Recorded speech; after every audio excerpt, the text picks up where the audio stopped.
नमस्कार दोस्तों। अगर आप नॉन रेजिडेंट हैं और आप इंडिया से इनकम कमा रहे हैं, जैसे कि बिजनेस इनकम, रॉयल्टी, डिविडेंड, और आप डीटी डबल ए यानी डबल टैक्स अवॉइडेंस एग्रीमेंट का बेनिफिट क्लेम करना चाहते हैं, तो आपको फॉर्म 10F फाइल करना पड़ेगा।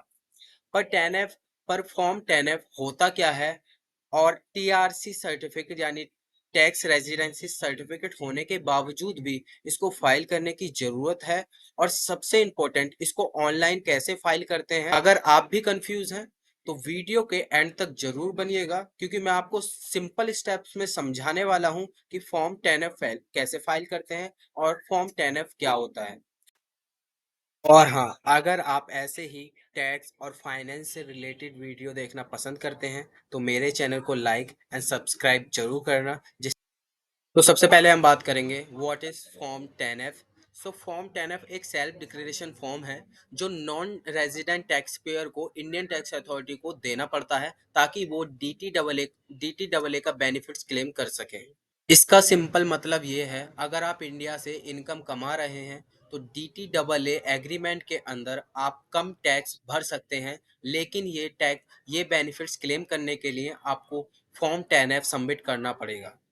अगर सिर्फ टीआरसी यानी कि टैक्स रेजिडेंसी सर्टिफिकेट काफ़ी होता है, तो फिर फॉर्म 10F की ज़रूरत क्यों होती है? क्योंकि कई केसों में देखा जाता है, अगर किसी के पास टीआरसी सर्टिफिकेट है तो उसको फॉर्म 10F फाइल करने की कोई ज़रूरत नहीं। ये एक इम्पोर्टेंट सवाल है। टीआरसी सिर्फ सिर्फ ये प्रूफ करता है कि आप किस स्पेसिफिक कंट्री के टैक्स पेयर हैं, लेकिन टीआरसी में वो इंफॉर्मेशन नहीं होती है जो DTAA बेनिफिट्स के लिए चाहिए होती है।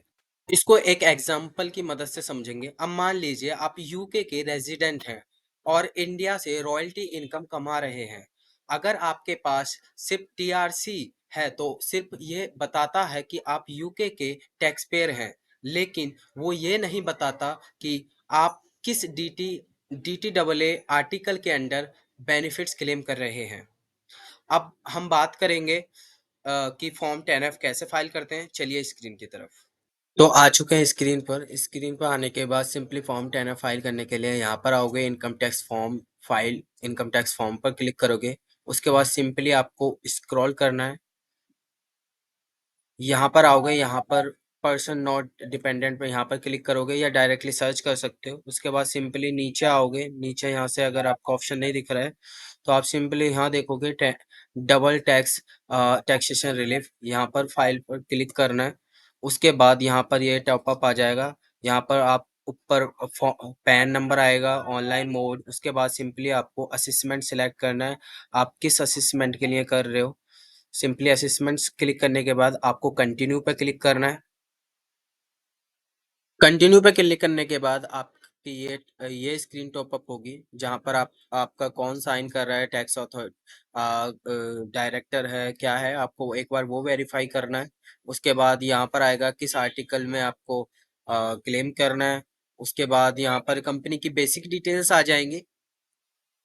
उसके बाद थोड़ा स्क्रॉल करोगे, यहाँ पर आएगा कि आपके पास टीआरसी होगी, तो उस टीआरसी पे से टैक्स आइडेंटिफिकेशन नंबर डालना पड़ेगा। यहाँ पर आपको वो पीरियड सिलेक्ट करना पड़ेगा जो आपके टीआरसी पर मेंशन हो, कि किस पीरियड के लिए या किस असेसमेंट ईयर के लिए या किस फाइनेंशियल ईयर के लिए आप कर रहे हो। वो पीरियड डालना पड़ेगा, कंट्री का नेम, उसकी बेसिक डिटेल्स, एड्रेस वैड्रेस डालना पड़ेगा। एड्रेस फिल करने के बाद थोड़ा स्क्रॉल करोगे तो यहाँ पर वेरिफिकेशन के लिए यहाँ पर डॉक्यूमेंट अटैच करना पड़ेगा, जहाँ पर लिखा हुआ है टैक्स रेजिडेंस सर्टिफिकेट। यहाँ पर आप कुछ भी, यहाँ पर जो आपके पास टीआरसी होगा वो अपलोड कर देना है। उसके बाद आप प्लेस डाल दीजिए। उसके बाद सिंपली आप प्रीव्यू पर क्लिक करोगे। प्रीव्यू पे क्लिक करने के बाद आपको डिजिटल सिग्नेचर करना पड़ेगा, आपका फॉर्म फिल्ड हो जाएगा। सिंपल यही होता है, ये एक डिक्लेरेशन फॉर्म ही होता है। प्रीव्यू पे क्लिक करने के बाद आपका फॉर्म इस तरीके से जनरेट हो जाएगा, जहां से आप बेसिक डिटेल सारी वेरीफाई कर लेना। एक बार आपका सीनियर हो तो उससे रिव्यू करा लेना, जहां पर आप देखोगे कंपनी कंपनी का स्टेटस क्या है, कंपनी है उसका परमानेंट, वो कंपनी कहाँ इनकॉर्पोरेटेड है। उसके बाद टैक्स आइडेंटिफिकेशन नंबर, पीरियड आ गया कि किस फाइनेंशियल ईयर के लिए आप क्लेम कर रहे हो, किस फाइनेंशियल ईयर में इनकम जनरेट हुई है। उसके बाद फुल एड्रेस आ जाएगा, और उसके बाद कंपनी का पैन, उसके बाद आर्टिकल्स आप एक बार वेरीफाई करा देना, उसके बाद डिजिटल सिग्नेचर से आपका फॉर्म फिल्ड हो जाएगा। अगर आपको ऐसी ही वीडियो देखना पसंद है तो मेरी वीडियो को लाइक एंड सब्सक्राइब जरूर करना और कमेंट में जरूर करके जरूर बताना कि मैं नेक्स्ट टॉपिक क्या लूं या किस पर वीडियो